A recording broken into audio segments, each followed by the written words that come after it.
కసాయిరెడ్డన్నా ఇది చూసావా, ఇది విన్నావా?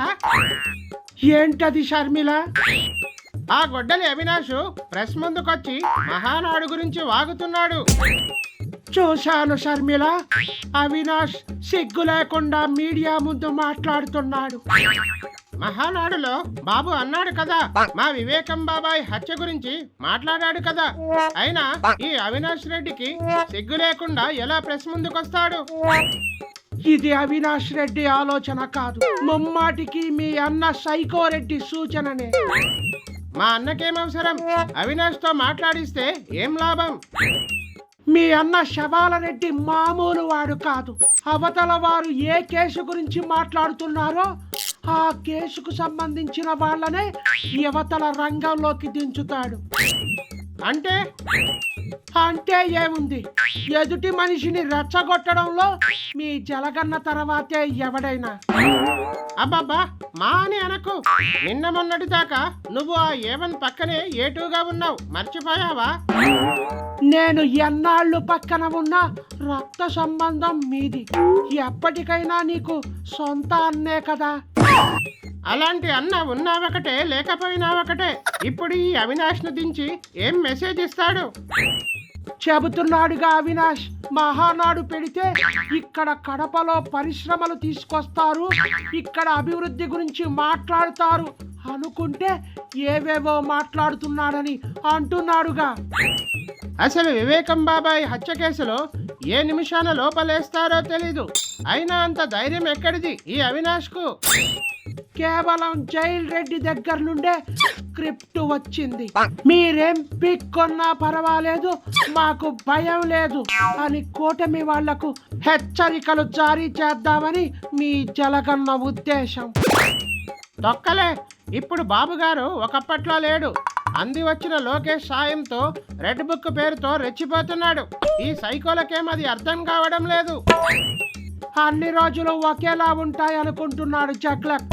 దెబ్బ పడే రోజు త్వరలోనే ఉందని గుర్తించలేకపోతున్నాడు. అహంకారం నెత్తికెక్కినప్పుడు ఇలాగే చేస్తారు. అవినాష్ రెడ్డి కనబడితే చాలు సోషల్ మీడియాలో పబ్లిక్ విరుచుకుపడుతున్నారు. ఈ సైకోకి అసలు జనాల ఆలోచనతో పని లేదా అని అడుగుతున్నా. 11 సీట్లతో కిందకి పడేసిన బుద్ధి జ్ఞానం రాకపోతే ఎవడు మాత్రం ఏం చేస్తాడు? మద్యం స్కాములో ఎప్పుడు మీ జలగన్న అరెస్ట్ అవుతాడో తెలీదు. వివేకం హత్య కేసులో ఈ అవినాష్ ఎప్పుడు లోపలికి పోతాడో తెలీదు. అయినా వీళ్ళ ఆగడాలు ఆగడం లేదు. పెరుగుట విరుగుట కొరకే అన్నారుగా. నా ఉసురు మాత్రం వీళ్ళకి తప్పకుండా కొడుతుంది. త్వరలోనే అనుభవిస్తారు. బాబు కూడా అంత పిచ్చివాడేం కాదు. సరైన అవకాశం కోసం ఎదురు చూస్తున్నాడు. పిల్ల పిత్రేగాళ్లను లోపలేసినట్లు మీ అన్నను లోపలేస్తే అది భవిష్యత్తులో తన పార్టీకి నష్టమని బాబు తెలివిగా ఆలోచిస్తున్నాడు. అంటే మా అన్న లోపలికి వెళ్ళాలంటే ఇంకా టైం ఉందంటావా? కొంచెం ఆలస్యమైనా సరైన అవకాశం చూసి బాబు దెబ్బ కొడతాడు. ఆ దెబ్బ ఎలా ఉంటుందంటే వేటకు వెళ్ళేటప్పుడు పులి పంజా విసిరినట్టుంటుంది. ఇక అప్పుడు ఆ దెబ్బ నుండి కోలుకోవడం కష్టమంటావు? మామూలు కష్టం కాదు.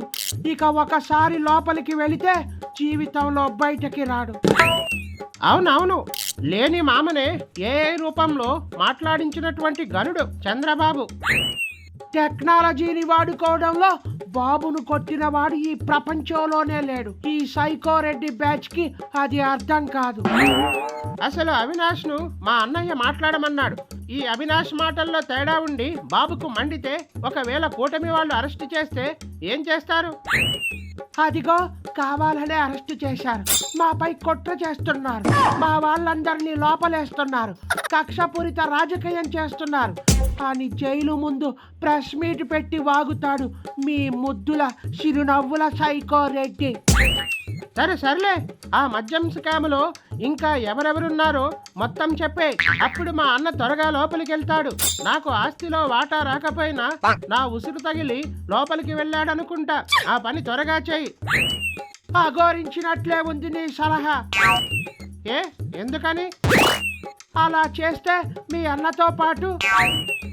అన్నతో పాటు మీ అన్నతో పాటు నేను కూడా బొక్కలోకి వెళ్ళాల్సి ఉంటుంది.